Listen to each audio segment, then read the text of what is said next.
রাতের অন্ধকারে বিজেপি নেতার খড়ের গাদায় আগুন, অভিযোগের তীর তৃণমূলের দিকে। ঘটনাটি ঘটেছে গোঘাট বিধানসভার বালি অঞ্চলে। জানা গেছে গতকাল রাত্রি প্রায় 12টা নাগাদ বালি অঞ্চলের বিজেপি নেতা ষষ্ঠী দলুইয়ের বাড়ির পাশে থাকা খড়ের গাদায় আগুন ধরিয়ে দেয় তৃণমূলের কর্মীরা বলে অভিযোগ করছে বিজেপি। এমনকি রাতের অন্ধকারে বিজেপির ফ্লেক্স ও পতাকা নিয়ে চলে যায় বলেও অভিযোগ উঠেছে। ঘটনার পর বালি অঞ্চলের বেশ কিছু বিজেপি নেতাকর্মীকে সাথে নিয়ে থানায় খবর দেয় তারা। এই ঘটনায় তৃণমূলের বিরুদ্ধে লিখিত অভিযোগ দায়ের করবেন বলেও জানান ষষ্ঠী দলুই। 268 নম্বরের ভোটার, বর্তমানে আরও আমার 4 নম্বর মন্ডলের অধীন বালি অঞ্চলের অঞ্চল প্রমুখ।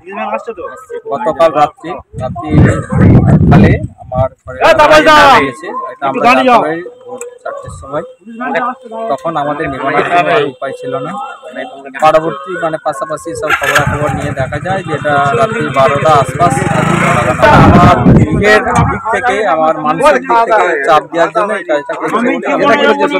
এই ঘটনার প্রতিবাদে সোমবার বিজেপির মন্ডল সভাপতি রাজু রানার নেতৃত্বে পথ অবরোধ করে কর্মী সমর্থকেরা। এই বিষয়ে বিজেপির মন্ডল সভাপতি রাজু রানা বলেন, আজ খড়ের গাদায় আগুন লাগিয়েছে, কাল হয়তো ঘরে আগুন লাগিয়ে দেবে, তাই এই ঘটনার সুবিচার চাই। বালি অঞ্চলের নেতা ষষ্ঠী দলুইয়ের বাড়ির কাল যে গাদা ছিল, খড়ের গাদা, রাতের অন্ধকারে ওনারা আগুন লাগিয়ে চলে গেছে। নেতারা রাতের অবস্থায় থাকেন, ওনাদের দলের কাজ জানেন না।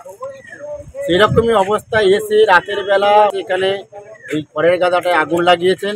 আমার এই বালি অঞ্চলের বেশ কিছু ফ্ল্যাগ ছিঁড়ে নিয়ে পালিয়ে গেছে, কিছু জায়গার ব্যানার 2-1টা নিয়ে পালিয়ে গেছে। অতএব যে রাজনৈতিক দলটার চুরি করা অভ্যাস, তারা এই ঘটনাগুলো রাতের বেলা ব্যানার পতাকাও চুরি করে নিচ্ছে।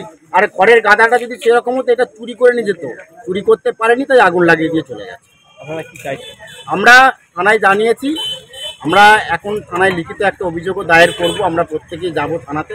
আমরা চাইছি মানুষের জন্য সুদাম শাসন থাকে, মানুষ যেমন কথা বলার জায়গাটা থাকে, সেই জায়গাটা ফিরে থাকে। ভারতীয় জনতা পার্টি করার অপরাধে এই লোকটার ঘরের গাদা লাগিয়ে দোষ করেছিল, সেই ঘরের গাদাটাকে জ্বালিয়ে দিয়ে চলে গেল। যদি সেরকম হতো, এই লোকটার বাড়িটাও তো জ্বালিয়ে দিয়ে চলে যেত।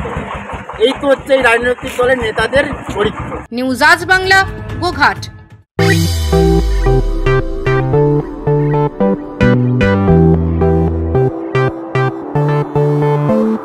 এবার আরামবাগে এসে গেল বং পিৎজা। আভিজাত্য পুষ্ণ বাঙালিয়ানা পরিবেশে সুস্বাদু খাবার নিয়ে আপনার শহরে হাজির বং পিৎজা। ঠিকানাটা অবশ্যই মনে রাখবেন, link road, Arambagh, bank of ইন্ডিয়ার পাশেই। আরাম করে রাজশাহী পরিবেশে খাবার নাম বং পিৎজা।